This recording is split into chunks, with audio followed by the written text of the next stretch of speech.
Welcome back to my channel. হ্যাঁ, আজকে তোমরা থাম্বনেল দেখেই নিশ্চয়ই বুঝে গেছো আজকের এই ব্লগটা হচ্ছে সৃজনী নার্সিংহোম নিয়ে। তো যেটা বলি সেটা আমার হঠাৎ করে এমন ইমার্জেন্সি সিচুয়েশান হয়ে যায়।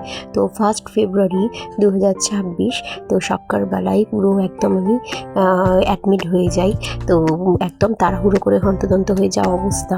তো এইটা দেখো সৃজনী নার্সিংহোম। তো এখানে ডক্টর অভিজিৎ ঘোষের আন্ডারে আমি ভর্তি হই। তো এখানে আমার 408 বেড নাম্বার ছিল। আর এটা হচ্ছে অপারেশনের পরের দিন সকালবেলা, মানে প্রচণ্ড পেন হয়েছে সারা রাত্রির জুড়ে। তো কিছু আর বলার নেই, এটা তো হবেই, জানা কথায় সি সেকশন অপারেশন একটা মেজর অপারেশন। তো প্রচণ্ড কষ্টকর। তো এখানে দেখো ছেলের ক্ষেত্রেও তাই হয়েছিল, আর মেয়ের ক্ষেত্রেও তাই। এখানে দেখো মেয়েকে দিয়েছে, আর এইখানে দেখো আমার ছোট্ট বমি আমার কাছে শুয়ে আছে। আর প্রচণ্ড কষ্টের মধ্যে হলেও এই ছোট্ট মুখটা দেখে সব কষ্ট সব কিছু ভুলে যাই।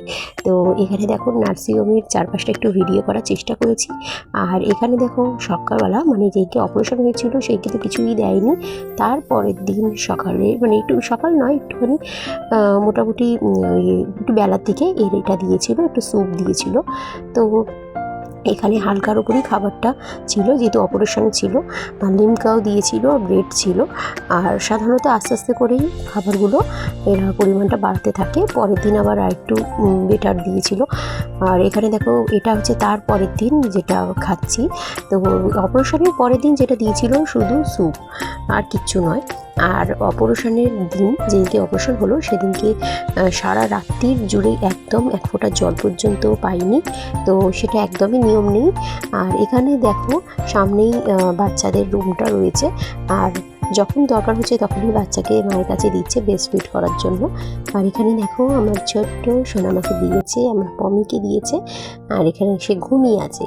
আর তোমাদের সঙ্গে একটু শেয়ার করছি। আর এই ভিডিওটা কিছুদিন পরেই তোমরা পাবে। আর এখানে দেখো, এখানে হচ্ছে ইভিনিং স্ন্যাক্স। এখানে মুড়ি আর শশা দিয়েছে, একদম লাইট খাবারের উপরই এরা দিচ্ছে, যেহেতু এত বড় একটা অপারেশন সেই জন্য। তারপর গলা ভাত দিয়েছিল, রাত্রিবেলায় মাছ, সয়াবিনের একটা তরকারি। তো এটা কিন্তু 3 নম্বর দিন অপারেশনের। ডালও ছিল। তো এটা এখন আজকে একটু বেটার 3 নম্বর দিনে। তো তাও ব্যথা তো থাকেই, সি সেকশন অপারেশন বলে কথা।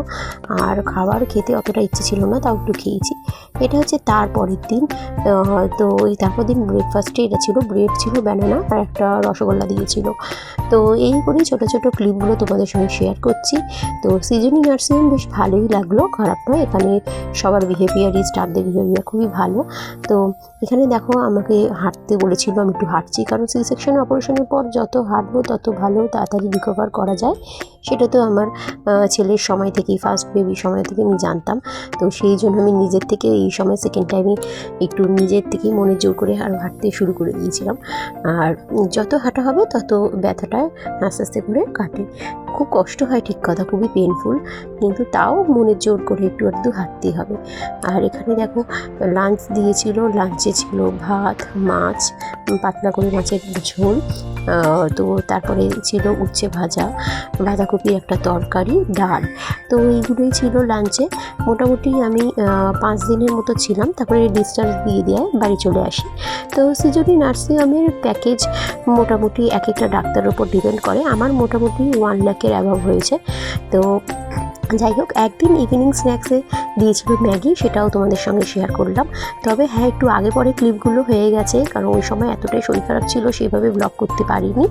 আর এখানে দেখো রাত্রিরে আরেকদিন দিয়েছিল ডিম, ভাত, বেগুন ভাজা, একটা তরকারি, আলু কুমড়োর ডাল, এইরকম। তো এইটা হচ্ছে পরের দিন, হচ্ছে একদম লাস্ট দিন, যেদিনকে আমার ছুটি হবে, ডিসচার্জ হবে। তো সেদিনকে আমি খুব খুশি, সকাল সকাল রেডি হয়ে নিয়েছি নিজেই, পুরো ব্যাগপত্র গুছিয়ে নিয়ে। তবে বাড়ি যেতে অনেকটাই দেরি হয়ে গেছিলো, সমস্ত কিছু ডিসচার্জের সব ফর্মালিটি সব পূরণ করতে করতে। তো যাই হোক, বেশ ভালো লাগলো। তো চলো আজকের ব্লগ এখানেই এন্ড করলাম। আরও অনেক ব্লগ আসতে থাকবে, তোমরা চ্যানেলটা সাবস্ক্রাইব করে সঙ্গে থেকো। Good bye.